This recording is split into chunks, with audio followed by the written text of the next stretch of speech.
Jornal ISTV Cidade, Uberaba. Estamos de volta com o ISTV Cidade, noticiário da família uberabense, e hoje nós convidamos aqui o nosso colaborador de sempre, Dr. Guido Bilharinho, que trata aqui de assuntos de cultura, literatura, fala sobre turismo, fala sobre poesia, cinema, enfim, é uma enciclopédia ambulante. E eu convidei o Dr. Guido para falar sobre o ano de 2024, as principais publicações, as principais façanhas que a nossa cultura produziu, notadamente na literatura, evidentemente, que é a parte que ele domina. Doutor Guido, muito obrigado por aceitar o convite. E vamos conversar bastante aqui sobre o ano de 2024. Perfeito. O que o senhor avalia para nós que foi o ano de 2024, principalmente para a literatura que o senhor coordena com maestria? Eu quero até falar aqui, guidobilharinho.blogspot.com. Lá você encontra os links para todos esses temas que nós vamos abordar aqui. Exatamente. Eu tenho 9 blogs, um é esse, né, que tem as minhas obras, e tenho blog sobre a revista Dimensão, que eu editei aqui em Uberaba fisicamente, né, de 1980 a 2000, e agora 3 revistas eletrônicas culturais, a Primax, a Nexus e a Silfo. A Primax trata de cultura e arte de modo geral, a Nexo é só estudos regionais, história de Uberaba, e a Silfo são de autores uberabenses, sobre autores uberabenses. Sejam eles compositores, pintores, escritores. Eu já lancei 6 volumes, cada volume dedicado a um autor. Maravilha. E estão projetados vários agora para frente. Certo. Mas agora em 1924... 2024. Nesses últimos meses, eu editei 4 livros no blog Bibliografia sobre Uberaba. E num blog especial, que é o Diário de Uberaba. O Diário de Uberaba é uma obra que é difícil até acreditar que alguma outra cidade tenha algo igual. Mas pode ter, porque Uberaba tem. Do médico Marcelo Prata, que há muitos anos tem se dedicado a fazer um diário de Uberaba, todos os acontecimentos de Uberaba. Mas ele não se limitou a isso. Ele pega os antecedentes de Uberaba a partir da descoberta do Brasil e vem até chegar em 1816, quando Uberaba foi fundada. A partir daí, Uberaba que centraliza esse diário. Esse diário tem mais de 20 mil páginas, 19 volumes. Nós levamos o ano inteiro publicando, desde 2023 nós começamos a publicar, e agora em outubro ou novembro encerrou-se a publicação com 19 volumes. Ou seja, é um conjunto de informações, de documentos que servem de fonte de pesquisa para escolas, para escritores. Eu dou um exemplo. Eu via em algum lugar que um famoso gramático brasileiro do século XIX teria residido aqui em Uberaba. Andei pesquisando e me negaram, fizeram pesquisa, falaram, não, ele não morou em Jundiaí, mas aqui em Uberaba. Aí eu vou procurar no Diário de Uberaba, porque no Diário de Uberaba, nesse blog, você tem busca.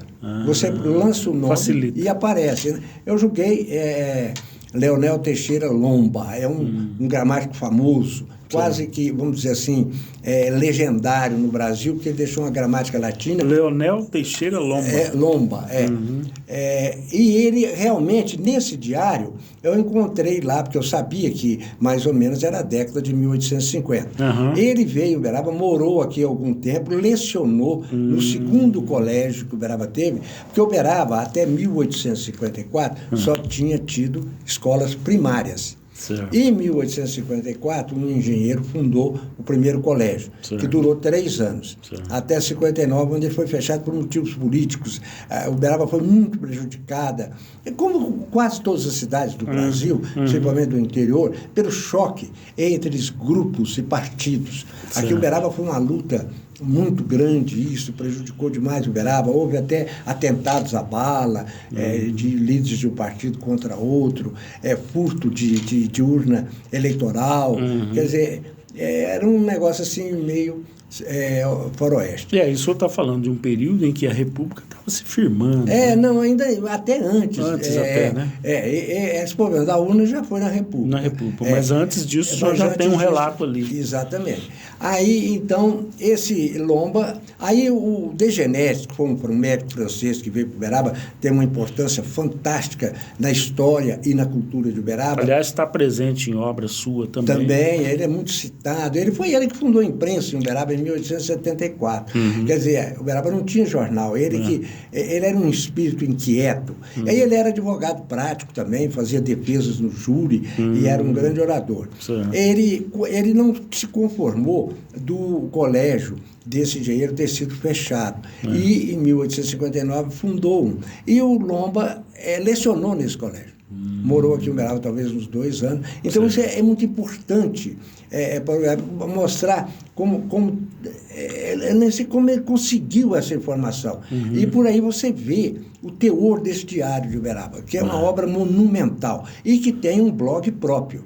Só que é Diário Uberabense, que o Google não permitiu, por outros motivos, não sei porquê, o Diário de Uberaba. Mas tá lá, Diário Uberabense, tudo emendado, Blogspot. Ô, doutor Guido, o que é primordialmente a fonte desse pesquisa diário? Do diário?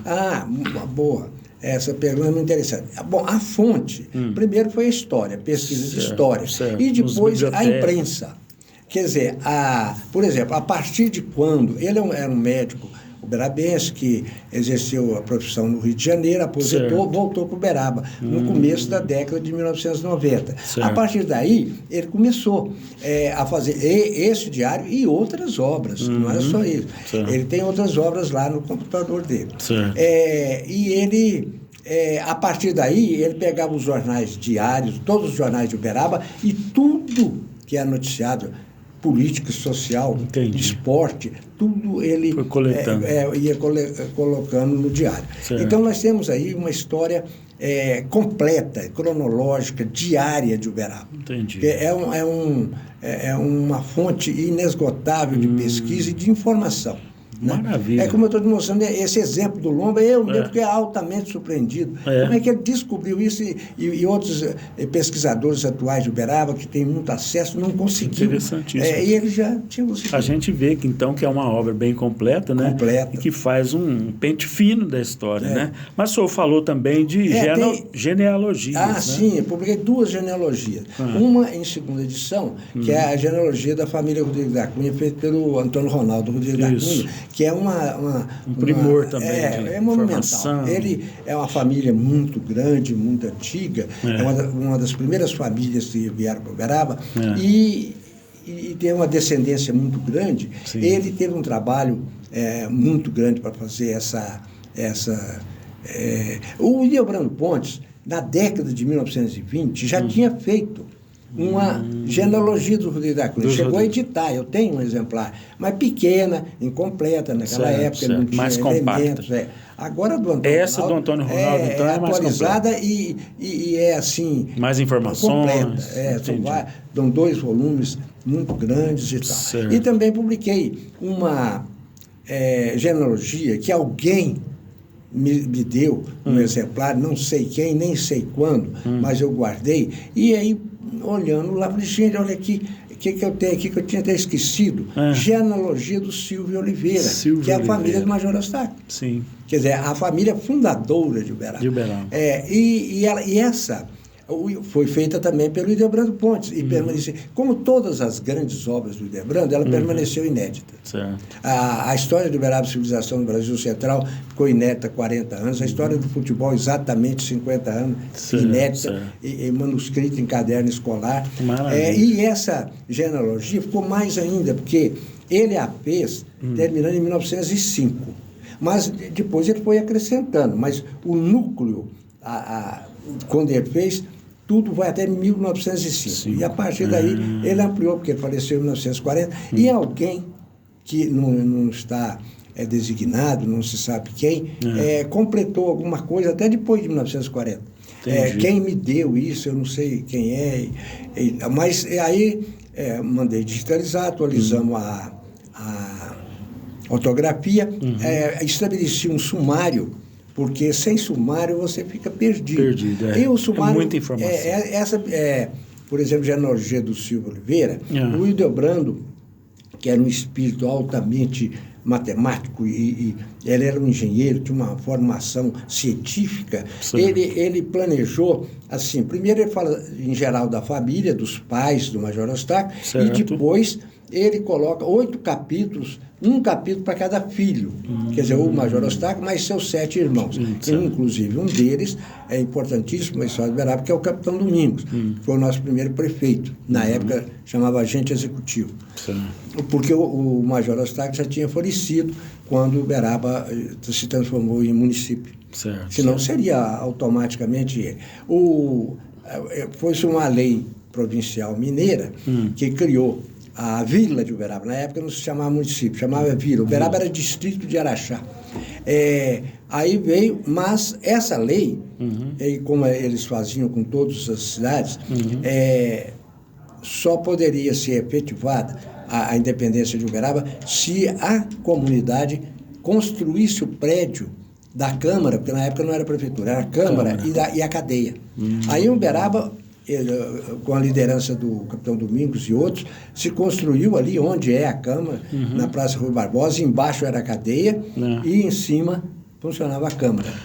Doutor Guido, eu estive recentemente em São Paulo, né, até fazendo um trabalho para o curso de Geografia lá da UFTM. A gente visitou o pátio do colégio, onde mostra lá a origem, né, da comunidade da congregação Anchieta em São Paulo, a formação do município. E essa nomenclatura vila também era o princípio da história lá em São Paulo. Então eu vejo que naquela época, né, a nomenclatura vila, ela tinha essa importância. Não, era a nomenclatura lusitana. Daquela época. Da metrópole. Mas é muito interessante. São Paulo foi fundado em 1554 e só foi ter autonomia e ser chamada vila mais de 150 anos depois. Aí eu até faço uma comparação, o Uberaba levou 40 anos mais ou menos. Mas só que já estamos no século XIX, as coisas andam mais depressa. Mas São Paulo levou quase, eu acho que 155 ou 152 anos para adquirir autonomia, né, de ser chamada vila. Essa nomenclatura foi depois, na República, ela desapareceu. E, em vez de vila, é município. Então, quando o Uberaba obteve o título de vila.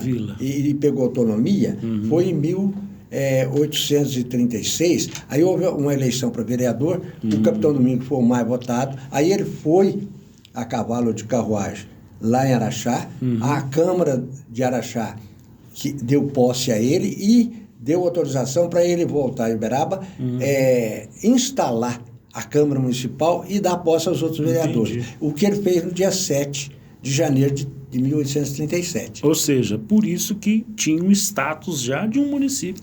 Aí virou município. Né? Só que era denominado vila. Era a nomenclatura. Aí existia também um título que era honorífico na legislação da época, que era cidade. Só uma vila, isso não mudava nada, só mudava, em vez de chamar Vila de Uberaba, chamaria Cidade de Uberaba. E a Câmara de Vereadores, que tinha 7 vereadores, poderia ter 9. Só isso que alterava funcionalmente. E isso aconteceu 20 anos depois, em 1856, por uma outra lei provincial mineira, a Vila de Uberaba passou a cidade. Mas só mudou o nome, é um título honorífico. Não é a fundação da cidade, como eles se enganavam aí, e fizeram a maior confusão, em uma coisa tão simples, e está lá cronologicamente. Uberaba foi fundada no final de 1816, começo de 1817, conforme o próprio Hildebrando descobriu, ele registrou e foi o primeiro a falar nisso, porque as maiores confusões, cada historiador dava uma data. Teve um historiador que deu uma data de 1809, outro de 1811. Nós comemoramos aqui erroneamente, em 1911, até por iniciativa do Hildebrando, que nesse ponto ele estava enganado, porque o Boris Sampaio, que foi o primeiro historiador antes dele. Que trouxe essa... diz que um distrito de índios, que tinha sido estabelecido aqui em 1811, mas o distrito de índios não era Uberaba, era a região. distrito era uma região. E eles... Então, o Hildebrando sugeriu comemorar o centenário da fundação de Uberaba no distrito de Índio. Mas depois ele viu que a data não é essa. Mas esse distrito de Índio, de qualquer maneira, se procurou, não se achou nenhum documento, nem criando esse distrito. Por aí você vê que a coisa é difícil. Ainda pode ser descoberto. E a história... Os arquivos lá de... Porque os arquivos foram levados muito para Portugal. Sim, né? Sim. E a história primordial para a história é exatamente o registro, né?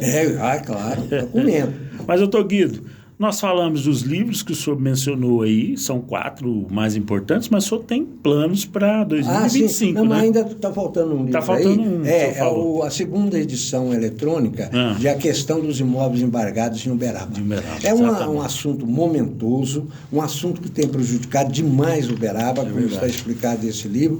Eu editei esse livro em outubro do ano passado, e agora, com novos estudos, uma lei nova que veio, a lei atual, que modificou a lei antiga de 2008, ela é analisada nesse livro também, e foram ampliados e atualizados algumas colocações. E então lançamos agora, nesse mês de dezembro, no começo de dezembro, a segunda edição.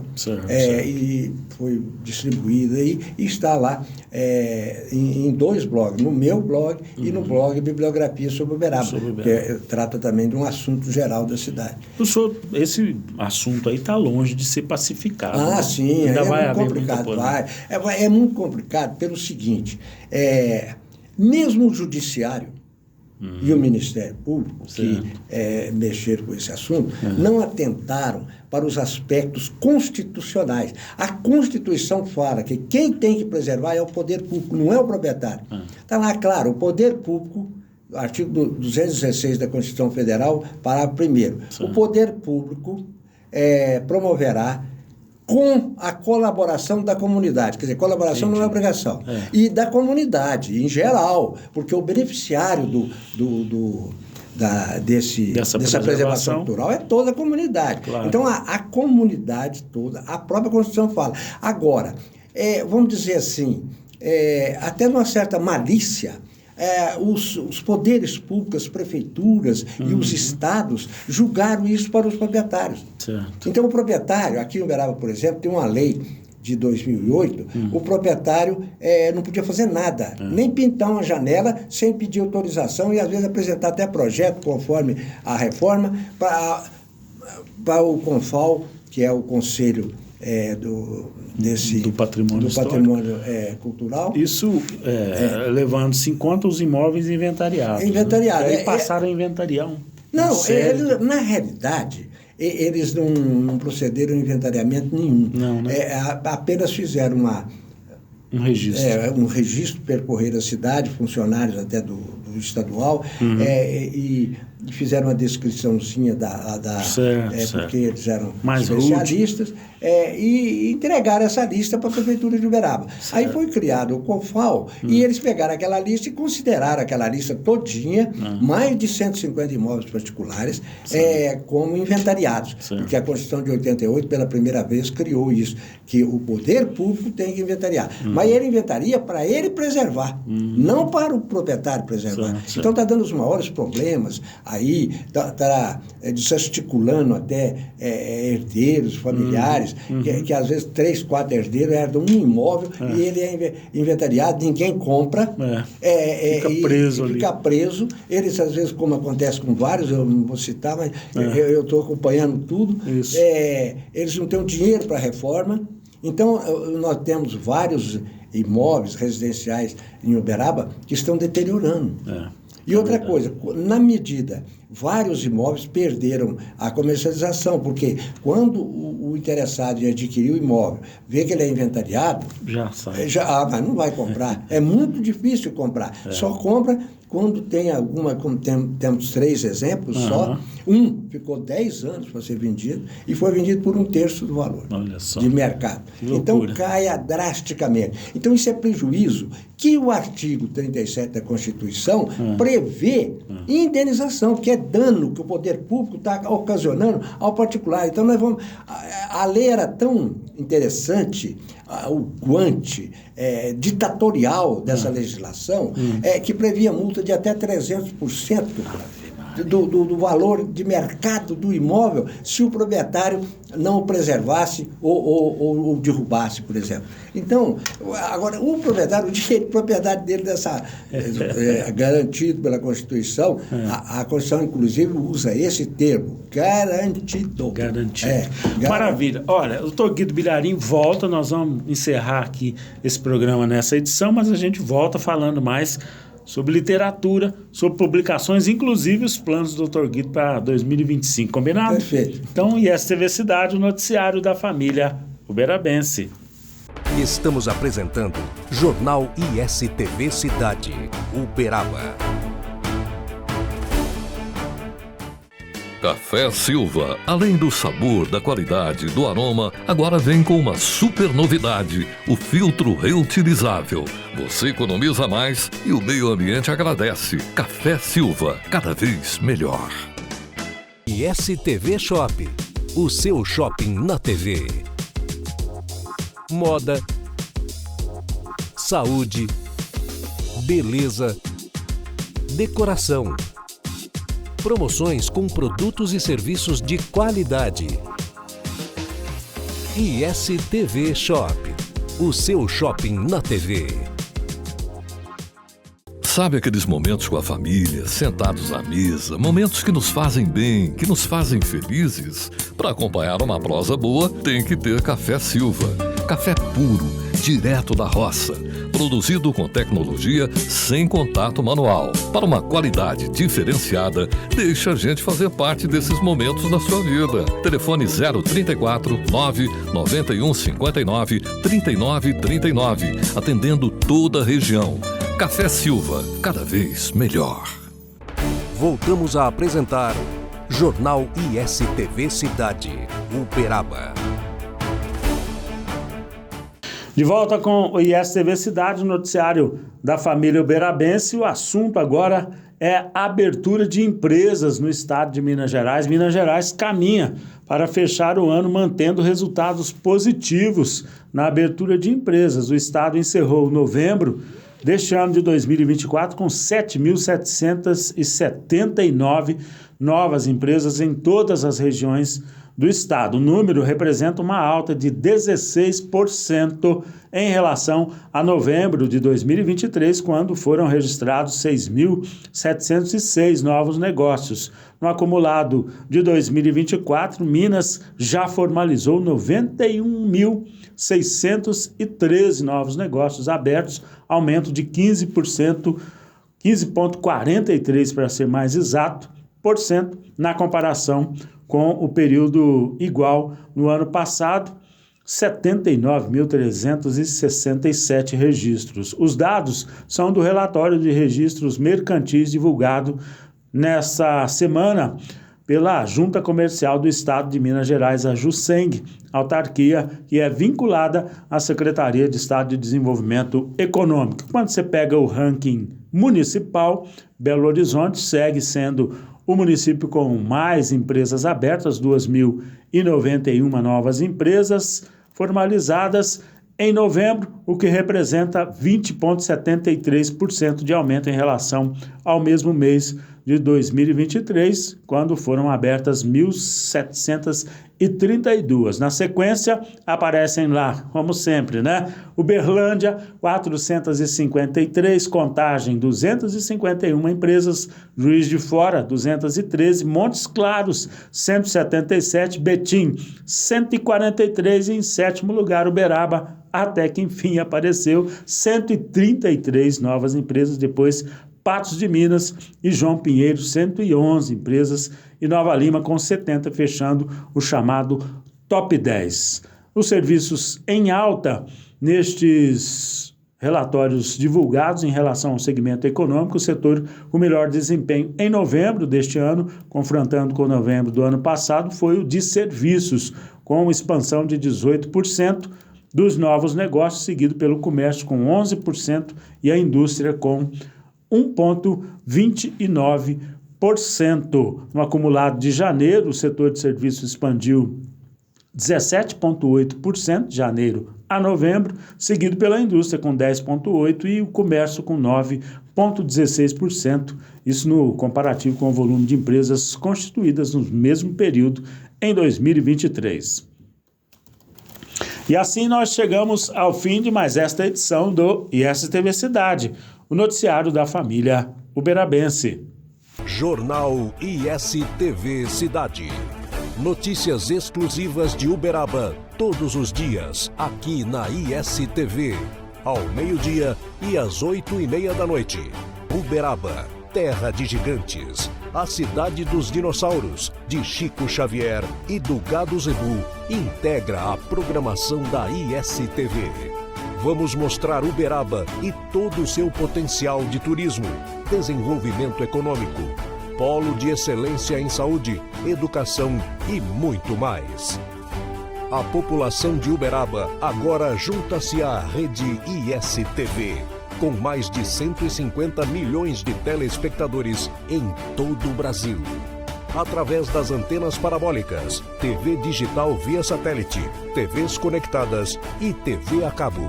Segunda a sexta-feira, ao meio-dia e às 8:30 da noite. ISTV Cidade, o noticiário da família uberabense.